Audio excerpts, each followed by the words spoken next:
तुमने स्वयं चूज किया प्रोसेसेस में उलझ जाना और उद्देश्य को पीछे छोड़ देना। परमात्मा पे दोष मत डालो कि अगर हम पूर्णता से आए तो अब हम अपूर्ण क्यों हैं। तुम आज भी उतने ही पूर्ण हो जितना पूर्ण तुम थे। दृष्टि दोष हो गया तुम्हारे भीतर, उद्देश्य को भूल के प्रक्रियाओं में फंस गए, पर्पस को छोड़ के प्रोसेस में उलझ गए और प्रोसेस को अपनी जिंदगी बना ली, पर्पस को छोड़ दिया। ये मूर्खता किसकी है? ये किसी माया ने जाल नहीं जमा तुम्हारे ऊपर। मैं नहीं मानता इस बात को कि किसी बाहर की माया ने एक जाल जब ये बुना है जिस जाल में तुम्हें फंसाया गया।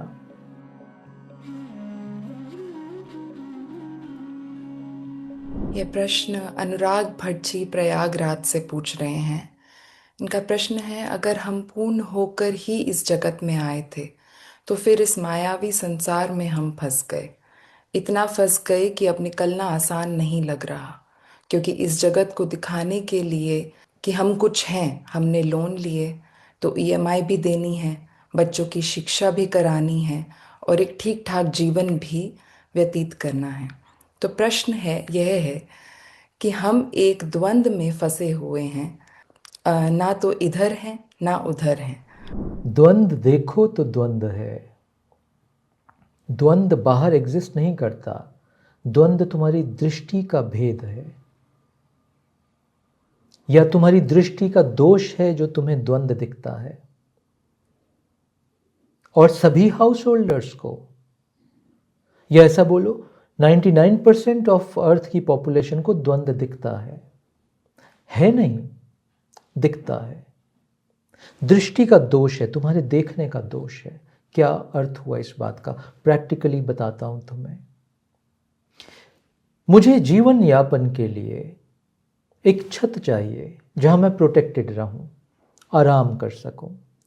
मुझे जीवन यापन के लिए कुछ वस्त्र चाहिए कि शरीर को ढक सकूं, सर्दी से बचा सकूं अपने आप को। पौष्टिक भोजन कर सकूं ताकि इस शरीर को बलवान बना सकूं, क्योंकि शरीर के थ्रू कुछ कर्म होने हैं, कुछ कर्तव्यों का निर्वाह होना है शरीर के माध्यम से। ये मनुष्य की आवश्यकताएं हैं। इन्हीं आवश्यकताओं के चलते तुम्हारे परिवार का निर्माण हुआ और परिवार की भी यही आवश्यकताएं हैं। मगर यही तो जीवन का अर्थ नहीं है सिर्फ। क्या जीवन तुम्हें सिर्फ खाने के लिए मिला है? सिर्फ घर बनाने के लिए मिला है? सिर्फ बच्चे पालने के लिए मिला है? सिर्फ सुंदर वस्त्र लेके अपने तन को और सुंदर बनाने के लिए मिला है? नहीं। सिर्फ सांस लेना या सांस चलती रहे मेरी, सिर्फ यही जीवन का उद्देश्य तो नहीं होगा। सांस लेना ही तो सिर्फ जीवन का उद्देश्य नहीं होगा ना। उद्देश्य तो कुछ और होगा। सांस एक प्रक्रिया है जो उसके साथ चल रही है। मगर क्या की गलती आदमी ने? गलती की कि वो प्रक्रियाओं में फंस गया। घर बनाने की प्रक्रिया, वस्त्र पहनने की प्रक्रिया, भोजन जुटाने की प्रक्रिया,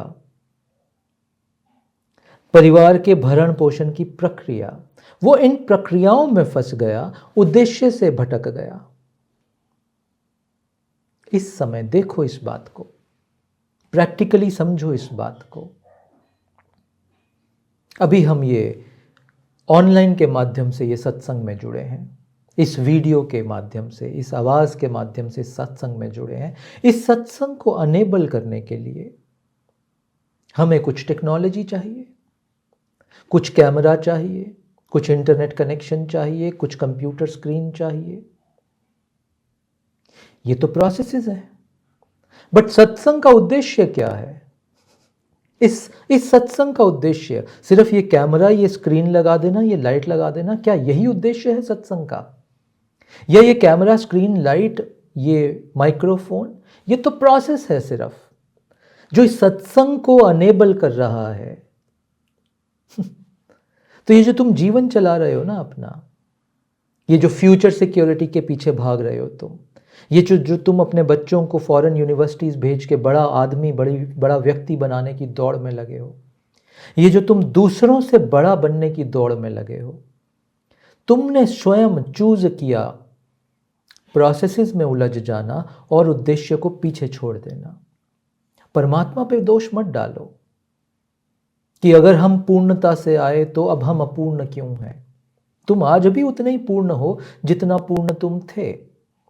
दृष्टि दोष हो गया तुम्हारे भीतर, उद्देश्य को भूल के प्रक्रियाओं में फंस गए, पर्पस को छोड़ के प्रोसेस में उलझ गए और प्रोसेस को अपनी जिंदगी बना ली, पर्पस को छोड़ दिया। ये मूर्खता किसकी है? ये किसी माया ने जाल नहीं जमा तुम्हारे ऊपर। मैं नहीं मानता इस बात को कि किसी बाहर की माया ने एक जाल जब ये बुना है जिस जाल में तुम्हें फंसाया गया। आंखें तुम्हारे पास, जब धन का विषय आता है तो तुम्हारी बुद्धि बहुत तेज काम करती है। इन्वेस्टमेंट का समय आता है तुम्हारी बुद्धि बहुत तेज काम करती है। सामने वाले को छोटा दिखाने का समय आता है तुम्हारी बुद्धि बहुत तेज काम करती है। तुम्हारी सारी इंटेलिजेंस जाग जाती है। किसी को अपने से छोटा जो दिखाना हो और उसके लिए क्या जत्न करना है, then you are very intelligent. But जब ये बात, इस बात का समय आता है कि पर्पस वर्सेस प्रोसेस, उद्देश्य क्या था और प्रक्रियाएं क्या थी, और क्या मैं प्रक्रियाओं में तो नहीं उलझ रहा, जब ये देखने की बात आती है तो तुम बुद्धू बन के बैठ जाते हो। तो तुम बोलते हो द्वंद्व में फंस गया। हाँ, जब तुमने पैसा इन्वेस्ट करना होता है तो शेयर मार्केट में, गोल्ड में, प्रॉपर्टी में 10 जगह तुम एक साथ सोच के इन्वेस्ट करते हो। तब तो नहीं बोलते कि ओहो 10 जगह इन्वेस्ट करना है, द्वंद्व में फंस गया कि कहाँ इन्वेस्ट करूं। तब तो ये प्रश्न नहीं आता तुम्हें, क्योंकि प्रक्रियाओं में फंस गए तुमने प्रक्रियाओं को ही जीवन का उद्देश्य मान लिया। इस बात को आज ध्यान से सुन लो। जीवन का उद्देश्य प्रक्रियाएं नहीं है। ये जो रिस्पॉन्सिबिलिटीज तुम चलाते हो, ये जो सारे कर्म तुम कर रहे हो, ये जीवन का असली उद्देश्य नहीं है। ये तो मीन्स है, अनेबलिंग है। ये परिवार का भरण पोषण करते हो ताकि सामाजिक और व्यक्तिगत जिम्मेदारी तुम्हारी तुम पूर्ण कर रहे हो।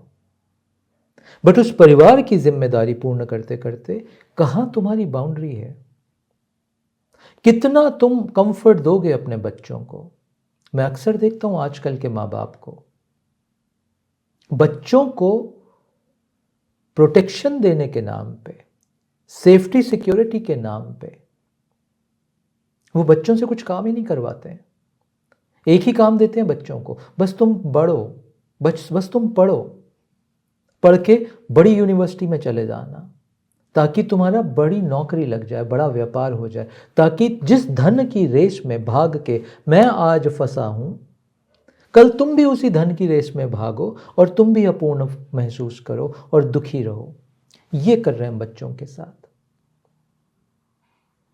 कहां तुम एंगेज कर रहे हो अपने बच्चों को अपने जीवन के प्रोसेस में? कहां कर रहे हो? तुम बाजार से सामान लेने जाते हो, लेके जाते हो अपने बच्चे को साथ में। तुम्हारे घर में कार है, बोलते हो बच्चे को जाओ आज कार धो जाके। तुम्हारे घर में बर्तन जूठे होते हैं, तुम रसोई में बच्चे को भेजते हो जाओ आज बर्तन तुम मांजो। तुम अपने घर के, अपने जीवन के इन छोटे बड़े कामों में क्या अपने बच्चों को एंगेज कर रहे हो? तुमने तो काट दिया उनको अपने जीवन से, क्योंकि तुमने उनको उसी रेस में डाल दिया कि तुम भी उलझो, तुम भी फंसो जाके जैसे मैं फंसा हूं। तुम्हारे बच्चों के लिए तुम माया जाल बना रहे हो। इस बात को समझना। आज तुम्हारा बच्चा आके बोले ना कि मुझे ध्यान में जाना है, मुझे किसी ध्यान के प्रोग्राम में जाना है, मेरे 10th का बोर्ड है, मजाल तुम भेज दो उसको ध्यान के प्रोग्राम में। और वो बच्चा ये नहीं बोल रहा कि बोर्ड एग्जाम छोड़ के जाऊंगा। अरे अभी तो एग्जाम्स में समय है, अभी ध्यान के प्रोग्राम में चला जाता हूं। तुम जाने नहीं दोगे। तुम बच्चे को तो छोड़ो, तुम खुद नहीं जाते हो ध्यान के प्रोग्राम में, क्योंकि 1 महीने बाद बच्चे का बोर्ड एग्जाम है। तुम माया हो अपने बच्चे के लिए, तुम्हारे माता पिता ने तुम्हारे लिए माया गढ़ दी। मगर धन्यवाद प्रभु का कि तुम्हारे भीतर ये प्रश्न जागा। धन्यवाद प्रभु का कि तुम्हारे भीतर ये अपूर्णता का एहसास जागा। क्योंकि बाहर के जगत में तुम कितना मर्जी भाग लो, कितना मर्जी धन अर्जित कर लो, कितना मर्जी सम्मान अर्जित कर लो, कितना मर्जी औरों को अपने से छोटा दिखा लो, तुम पूर्ण नहीं महसूस कर पाओगे। अपूर्णता का भाव तुम्हारे भीतर सदा रहने वाला है, क्योंकि अपूर्णता का भाव यहाँ पे है और पूर्णता का भाव हृदय में है। हृदय तो तुम जानते नहीं, तुम तो सिर्फ बुद्धि जानते हो, गणित जानते हो तुम सिर्फ। इसको डबल कैसे करूं, इस रेस में बच्चों को भी कैसे लगा दूं, तुम सिर्फ गणित जानते हो, तुम प्रेम थोड़ी जानते हो। वो हृदय का विषय है, वो थोड़ा पागलपन का विषय है। और जिस दिन थोड़ा प्रेम समझ में आता है, उस दिन ये जो दृष्टि दोष है तुम्हारे भीतर, ये जो द्वंद्व दिख रहा है तुम्हें, ये कोई द्वंद्व दिखता नहीं तुम्हें। हृदय को कभी द्वंद्व नहीं दिखता। हृदय का नियम वन ट्रैक होता है। हृदय को सिर्फ एक ही पथ दिखता है, उसे दो पथ नहीं दिखते कभी। बुद्धि को 50 पथ दिखते हैं एक साथ। द्वंद्व बुद्धि का विषय है। तुम हृदय पे आ जाओ, तुम्हारे सारे द्वंद्व खत्म हो जाएंगे। तुम पूर्णता के द्वार में प्रवेश करने के लिए सक्षम हो जाओगे। मगर लालच छोड़नी पड़ेगी हृदय पे आने के लिए। ये तोड़ मरोड़ छोड़ने पड़ेंगे हृदय पे आने के लिए। ये तेरा मेरा छोड़ना पड़ेगा। ये तुम्हें नीचा दिखा दूं, खुद को ऊंचा बना लूं, ये सारा गणित तुम्हें छोड़ना पड़ेगा हृदय पे आने के लिए। तुम्हें थोड़ा इनोसेंट होना पड़ेगा। तुम्हें जीवन को थोड़ा खेल की भांति जीना पड़ेगा। कुछ प्रयास करना पड़ेगा तुम्हें, कुछ दाव पे लगाना पड़ेगा तुम्हें। और तुम्हें मालूम प्रॉब्लम क्या है? कितने सत्संग सुनते हो तुम, कितने सारे YouTube के वीडियो देखते होगे तुम, कितनी किताबें पढ़ते होगे तुम आध्यात्म के विषय पे, बट कुछ हो क्यों नहीं रहा ठीक से? आगे क्यों नहीं बढ़ पा रहे हो तुम अपनी चेतना में? बुद्धि में तो तुमने बहुत नॉलेज इकट्ठी कर ली है, ज्ञान इकट्ठा कर लिया, बट तुम आगे क्यों नहीं बढ़ पा रहे हो चेतना के स्तर पर? तुम्हें मालूम क्यों? तुमने दाव पे क्या लगाया आज तक? हृदय पे आना यानी जीवन को दाव पे लगाना। हृदय पे आना यानी गणित को दाव पे लगा देना। आध्यात्म में प्रवेश करना मतलब मैं आज राजी हूं और तैयार हूं कुछ दाव पे लगाने के लिए। आज इस सत्संग के बाद प्रश्न पूछना अपने आप से, आज तक सत्य की खोज में, शिव से मिलने के लिए, इस द्वंद्व को मुक्त करने के लिए, चेतना के विस्तार के लिए, आनंद और प्रेम में जीने के लिए तुमने दाव पे क्या लगाया है आज तक? एक ये प्रश्न पूछना और फिर दूसरा प्रश्न पूछना, तुम और क्या दाव पे लगाने को तैयार हो? और तीसरा, फिर स्मरण करना नानक को, फिर स्मरण करना मीरा को, फिर स्मरण करना बुद्ध को, फिर स्मरण करना रामकृष्ण परमहंस को, सभी गुरुओं को, और देखना उन्होंने क्या क्या दाव पे लगाया। तो तुम्हें उत्तर मिल जाएगा इस बात का। बिना दाव पे लगाए जीवन को कोई विकास नहीं होता। तो निर्णय ले लो कि क्या दाव पे लगाओगे। What are you willing to pay to enters into the door of the divine? and यहाँ पे से धन का अर्थ नहीं है, गणित का अर्थ है। कौन सा गणित को तुम दाव पे लगाते हो? बोलते हो आज ये गणित मैं छोड़ता हूं, तभी ईश्वर के द्वार में प्रवेश मिलेगा। शिव इसी इंतजार में बैठे हैं कि कौन मेरा भक्त जागेगा जो जीवन को दाव पे लगाने को तैयार है। Hope it helps.